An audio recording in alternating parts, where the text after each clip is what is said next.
Hello, everyone. Happy Thursday. I hope everyone's been having a great week. Um, it's time to talk about Moon Knight. Finally. Oh my God. I'm so happy to be talking about this show. I mean, I was debating like should I do a review? Should I not? I was sick as a dog last week, so when the first episode came out, it just wasn't in the cards for me to talk about it at all. But I'm a lot healthier now. I'm still in the process of recovery, hence my low voice and low energy. But I still want to talk about the show, right? Because so far, Moon Knight has been very good. It's been very good. I've episode one, I would give like a 9 out of 10. Episode two, I would give an 8 out of 10, and I'll get to that, in a little bit. But I think my favorite part about this show so far is the storytelling because right off the bat, you understand that this is not a linear story like you would see in some of these other Marvel shows, and really in general, right? It's like this broken, fractured story. You got to pull the pieces together and make it fit and make it all make sense, and I love that. It leaves an element of like mystery and suspense that is needed with this character, and just the fact that it's really like a fractured story, it works so well because it's indicative of our protagonist who has a broken mental state at the very moment, and he's struggling with dissociative identity disorder. So I think the storytelling reflects that accurately, and I love it. Episode one, right? I think it was a great introduction into Moon Knight, right? Into Steven and Mark, a little bit of Khonshu. We got a little bit of our antagonist and a little bit of the god he served, Amit. It was a nice introduction. We have that element of horror and mystery, which works so well with this show as a whole and this character, right? And I loved how we saw everything from Steven's point of view. He woke up and it's bloody. He's like, what the hell is going on? Like, we experienced the blackouts with him. And I know some people were not the biggest fan of that because it led to, a lack of action, but I feel like it worked. I feel like it worked for the story, and the action just wasn't needed. I mean, hopefully those people are a little bit quiet, because we did have some action in season two, in episode two. So hopefully, you know, they're a little quiet, and we'll get more action as the season goes on. But the thing with episode one and why I feel like it's a 9 out of 10, even though it's a great, introduction to Stephen Grant, and his life and how everything's kind of like crazy as hell, I feel like if you were to skip episode one and go right to episode two and on, you would miss absolutely nothing. You would miss nothing outside of like the suit up at the end of the first episode. That's it. And I feel like, I don't know if that's a fault or not. I'm not sure. It's not that it's forgettable or it's not important, but it's just you really could skip episode one and not miss a thing, right? Outside of that amazing suit up at the end of the episode, which was perfect and such a surprise because it's like, wow, we actually have a comic accurate suit from the first episode. Because Marvel TV, they have a pattern, right, with these Disney Plus shows up until this show, because even Hawkeye did it, where our main characters, they won't get their comic accurate final boss suit until the finale. And it's a bit of a letdown because these shows aren't that long to begin with. The longest one, I think, is WandaVision, which had like 9 episodes. I have not watched Loki, so I don't know if that one is as long as WandaVision, right? But yeah, so these shows are like 6 episodes, and we're spending majority of the time with our characters not in their comic accurate suits, so it's kind of a letdown, right? But not with Moon Knight. We're getting it right off the bat, and I love it, right? So, episode 2. is where things start to get interesting, because it we learn a lot about all of our characters. It's a great episode for character building. We have a little bit of action, a little bit of comedy, which is kind of wonky. I'll get to that. But nevertheless, it's a nice blend. And I feel like it works to tell the story they're trying to tell in this episode and continuing the plot forward. Let's just go by characters, right? And then, we'll talk about moments in the episodes with that. So let's start with Arthur Harrow, right? Because we learn basically about his moral compass in this episode and how he came to serve under the god Amit, right? And I think it's really interesting how they present him as someone who's like, I guess, morally gray, definitely, with a sprinkle of reprehensible. Because there's definitely bad intentions with what he's doing. Like, part of him feels like he is serving justice, he is saving the world from evil before it even begins. But there are instances in episode 1 and 2 where he's just killing people for no reason. So obviously, his intentions are not the best, right? And I think it's interesting. But I think what's more interesting than that is his prior relationship with Khonshu, which is the god that Mark serves. We find out in this episode that Arthur was the previous avatar for Khonshu before Mark. Basically, he was the previous Moon Knight. So it's so interesting to me and so surprising, because it's like, how did this happen? How did you two get together? Because we learned that Khonshu chooses his avatars with like a strong moral conscience, right? Which Arthur definitely has. But how did this happen? Where did the relationship go awry? How did we get to this point? It's interesting to me because when I see Khonshu and Arthur interact with other people and even each other, sort of, but not really, they're very similar. They're both an overwhelming presence, right? They can both be very manipulative, very much a liar, very sly with their tactics. So it's interesting that they're so similar, and yet there was some dissension that caused them to go, drift apart. And it could have been how, Arthur said that Khonshu's version of justice comes too late. So that could have played a factor. But when I see Khonshu, when I saw the way that he talked and interacted with Mark, he gives petty energy. He really does. He seems like a really petty god. Like, he would just hold the biggest grudge and do the shittiest things because he's in his feelings. And I feel like that is what played like one of the biggest factors in him and Arthur's relationship falling apart to begin with. Khonshu, he was pretty great in this episode. We get to see his physical presence for the first time, and the way they did it was so amazing. The horror element came in once again. The way it was shot, the lighting, all of it was great. I was kind of tensed and scared, like, what? And then we saw him and I was freaked out because he looked scary as hell. That big old bird head. I was like, oh, no, no, no, no, no. But he's great.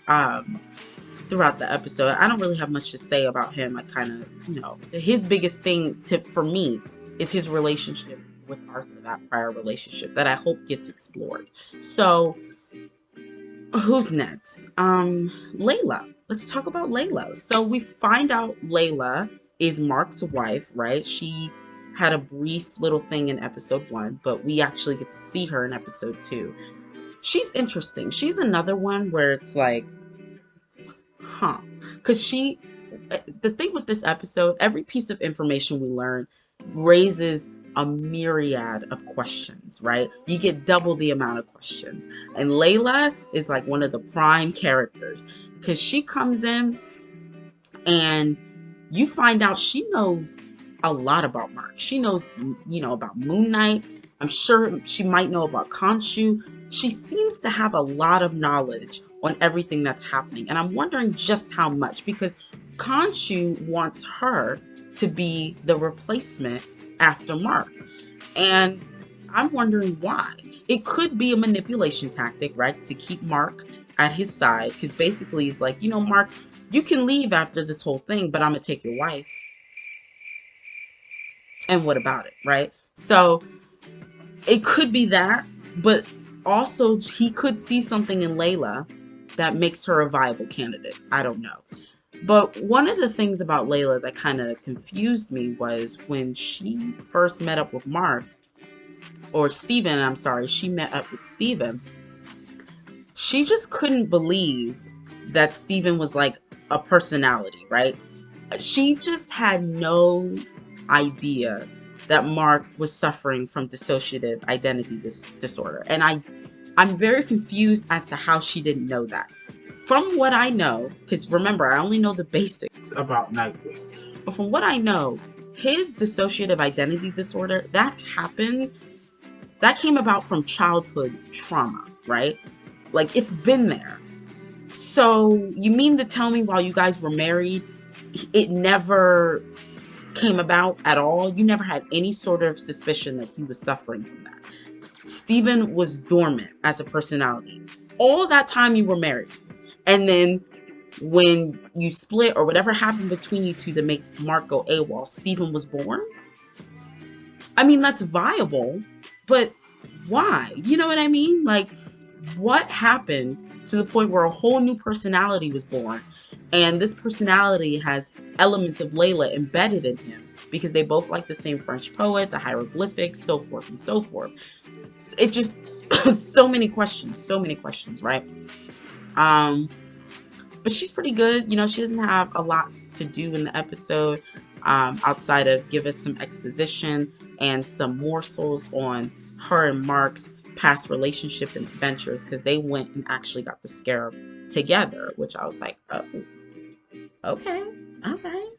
Um, Last but not least, certainly not least, we have Mark and Steven and Moon Knight. I really like the dichotomy between Mark and Steven in this episode. I really, really liked it. It was so well done. We had moments all throughout where they were fighting amongst each other through the mirror. And, you know, Steven wants to live his own life. Like, he wants to be his own person. Unfortunately, you're fighting with two other people, you know, to have control over a body. So it's just not in the works, you know? But so my gripe for the episode comes towards the end, where we have this big action scene with the jackal, right? Arthur uses his cane to emit Amit's power, and a jackal is born. He starts chasing after Steven and Layla, right? Because they have the scarab. So this whole time this is happening, Steven is being very, very stubborn. He does not want to give Mark control of the body. And I'm sitting here like, just give him control. Like, come on, come on, come on, come on. It was so annoying. Obviously, Steven, you want to have some semblance of a life. I get it. You got to give Mark control so it's even a possibility. Like, oh my God. Layla was like, summon the suit, summon the suit. And he didn't want to do it. He didn't want to do it. He falls out the window. Mark is like, summon the damn suit. So he summons a suit, but it's not the Moon Knight suit. It's like a more dapper, you know, suave suit, right? All white suit. Now, I didn't know this while I was watching the episode. I found this out when I was on the panel yesterday, that this is actually like an alias, an alter ego from the comics called Mr. Knight. So Mr. Knight in the comics, he's very calm, cool, and collected. You know, he's more of a detective. He's very suave. He's very smooth. Unlike Moon Knight, who's very much erratic and wild and brutal, right? Basically, Mr. Knight is Mark's attempt to have a control over everything. Um, Knowing that information and knowing what I watched makes me even more upset. I was already upset with what they did after the transformation scene, but now knowing that this is who Mr. Knight is and they butchered it so badly, it makes me so upset, because after the transformation scene, they decided to have Steven just be a bumbling idiot throughout this entire action scene with the jackal. Just a bumbling idiot. And it's all played for laughs. And I'm like, no, these long drawn out comedic moments, they do not work at all. At least for me, they don't work for the show. You're messing up the tone. You are messing with these tense moments. You're removing tension from your own action scene for a laugh. Literally, Steven was like dancing around, dun, dun, dun, dun, dun. And I'm like, just beat the jackal, just beat his ass, like just do it. And we didn't get Moon Knight until the last 3 minutes of the action scene. So 80% of this scene with the jackal, we're spending it with Steven. And it's not serious, it's not action packed like I wanted, like I'm sure a lot of people wanted. And it's just so frustrating because it's like, why was this even here? And knowing now who Mr. Knight is, and that connection to the comics, it makes me even more upset, because why would you butcher this alias so bad when you didn't have to do that? It takes me out of the action scene, I'm not gonna lie to you, and it's what makes the episode an 8 out of 10. Of course, some other things, but that was the main issue. And another small issue I have is with the mental health aspect. They have yet to openly identify what is going on with Mark, aka his dissociative identity disorder. They haven't said point blank that that's what it is, and I don't know why. Just say it. It's okay. There are many people on this planet who suffer with that, and I don't know why they just don't label it. It's very weird. I mean, this was a big selling point for the show, that it's, that they're going to talk about the mental health, that it's going to be a lot more mature. But I'm not seeing that so far. I'm not seeing, and I've seen bits and pieces of the mature aspect, right? But the mental health, I want them to dive into it. And it's only episode 2, so I'm not going to gripe on that. Same with the maturity thing. I'm not going to gripe on that. It's only episode 2, right? So anything could happen, anything could change. But that last bit with Steven as Mr. Knight just annoyed me so much. I mean, Layla was doing more damage than Steven. It was just so irritating. But I'll tell you one thing. The cinematography, the colors, everything in this episode was amazing.